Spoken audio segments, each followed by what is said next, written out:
आज हम छोटे सरकार और बड़े सरकार के बारे में कुछ ऐसी बातें बताने जा रहे हैं जो आप शायद नहीं जानते होंगे।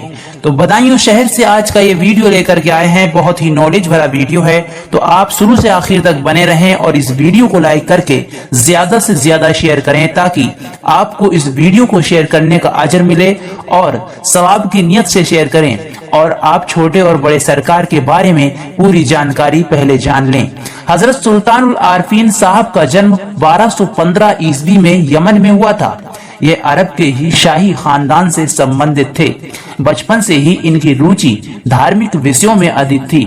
उम्र बढ़ने के साथ साथ धार्मिक क्षेत्र में हजरत साहब की रुचि बढ़ती गई, जिसका परिणाम ये हुआ कि उन्होंने घर त्याग दिया और फकीरी का जीवन व्यतीत करने लगे। बाद में हजरत साहब अरब से हिंदुस्तान रवाना हुए और यहाँ आकर उन्होंने बदायूं के निकट एक सुनसान स्थान पर रहना प्रारंभ कर दिया। लोक कहावत के अनुसार फकीर होने के उपरांत हजरत साहब में विशिष्ट प्रकार की दिव्य शक्ति विकसित हुई। इस दिव्य शक्ति के बल पर हजरत साहब विभिन्न रोगों से ग्रसित मरीजों का इलाज करने लगे। धीरे धीरे उनके पास आने वाले मरीजों की संख्या में तीव्र गति से वृद्धि होने लगी। लोकप्रियता के इस क्रम में लोग उन्हें बड़े सरकार के नाम से संबोधित करने लगे। बड़े सरकार के बारे में एक लोक मान्यता अत्यंत प्रसिद्ध है। इसके अनुसार एक बार एक ऐसा मरीज बड़े सरकार के पास आया जिसका आधा जिस्म पत्थर का हो गया था। बड़े सरकार ने उस मरीज के शरीर पर दृष्टि डाली। देखते ही देखते उसके शरीर का पत्थर मोम की तरह पिघल कर बह गया और वह मरीज दुरुस्त होकर वापस अपने घर चला गया। वर्तमान में बड़े सरकार की मजार बदायूं में उसी स्थान पर मौजूद है जहां पर वह रहते थे। आज के इस वैज्ञानिक युग में भी लोगों में ये धारणा अत्यंत प्रबल है कि बड़े सरकार की ज़ियारत पर बड़े और असाध्य रोगों के रोगी भी ठीक हो जाते हैं। यहाँ देश विदेश से हजारों की संख्या में मरीज आते हैं और स्वास्थ्य लाभ प्राप्त करते हैं। यहाँ आने वाले मरीजों में दिमागी मरीजों की संख्या ज्यादा होती है। इसके अतिरिक्त ऐसे व्यक्ति भी अपने इलाज के लिए यहाँ आते हैं जिन पर बुरी हवाओं का असर होता है। इस प्रकार के रोगियों का इलाज 40 दिन तक लगातार चलता है। इलाज की प्रक्रिया में मरीजों को बड़े सरकार की मजार शरीफ से स्पर्श कराया जाता है। विभिन्न रोगों से ग्रस्त रोगी बड़े सरकार की ज़ियारत के प्रांगण में बने स्थायी तथा अस्थायी आवासों में निःशुल्क रहते हैं। पूर्णतः स्वस्थ हो जाने के बाद ही ये रोगी अपने घरों को वापस चले जाते हैं। आइए दोस्तों जान लेते हैं हजरत बदरुद्दीन छोटे सरकार की ज़ियारत के बारे में। हजरत बदरुद्दीन बड़े सरकार के छोटे भाई थे। इनको छोटे सरकार के नाम से जाना जाता है। ये सुल्तान आरफीन के शिष्य थे। छोटे सरकार की रुचि भी बचपन से ही धार्मिक विषयों में थी। बड़े होकर ये भी अरब छोड़कर अपने भाई की तरह ही बदायूं के निकट एक शांत क्षेत्र में निवास करने लगे। छोटे सरकार को भी विशिष्ट दिव्य शक्ति प्राप्त थी। इन दिव्य शक्तियों के बारे में तरह तरह की मान्यताएं प्रचलित हैं। एक मान्यता के अनुसार एक बार 4 व्यक्ति छोटे सरकार के पास आए और अपने गुरु से प्राप्त सोना उनको दिखाया जो उन्हें गुरु की सेवा करने के बदले में मिला था। छोटे सरकार ने उस सोने को कुएं में फेंक दिया।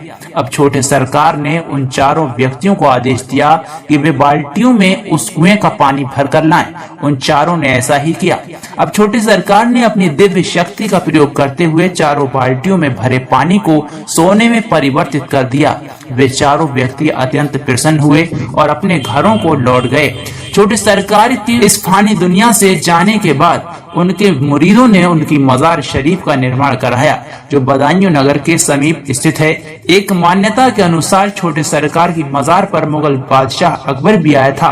अकबर ने यहाँ पुत्र प्राप्ति की मन्नत मांगी थी। आज भी देश विदेश से असंख्य लोग छोटे सरकार की दरगाह पर आते हैं और मनोकामनाएं मांगते हैं। इसके अतिरिक्त छोटे सरकार की दरगाह पर भी विभिन्न रोगों से ग्रस्त रोगी अपने इलाज के लिए आते हैं। यहाँ मानसिक बीमारियों से ग्रस्त लोगों को विशेष लाभ मिलता है।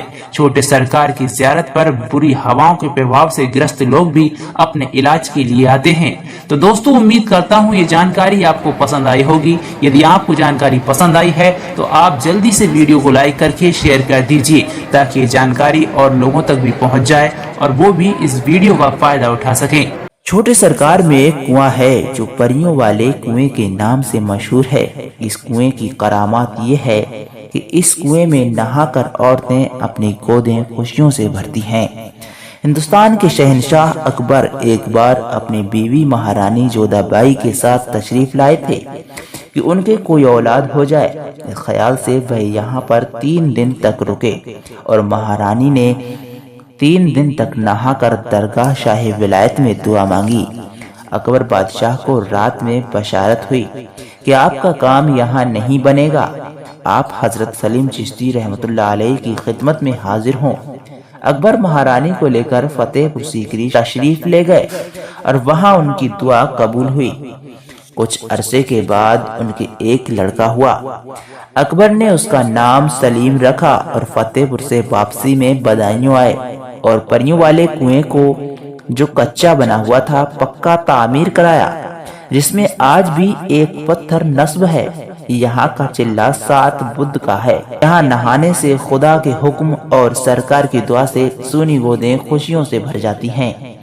जहाँ नहाने की एक शर्त ये भी है कि जो भी औरत यहाँ नहा कर जाएगी वह अपने साथ पहनने का नया सामान जैसे नाक कान के बुंदे, हाथ की चूड़ियाँ, सर की चोटी वगैरह साथ लाएगी और पुराना सामान यहीं पर फेंक जाएगी। मौत का कोई खतरा न हो, मौत क्या जिंदगी की भी परवाह न हो, मौत क्या जिंदगी की भी परवाह न हो। काश सरकार एक बार मुझसे कहे, अब तेरा मरना जीना मदीना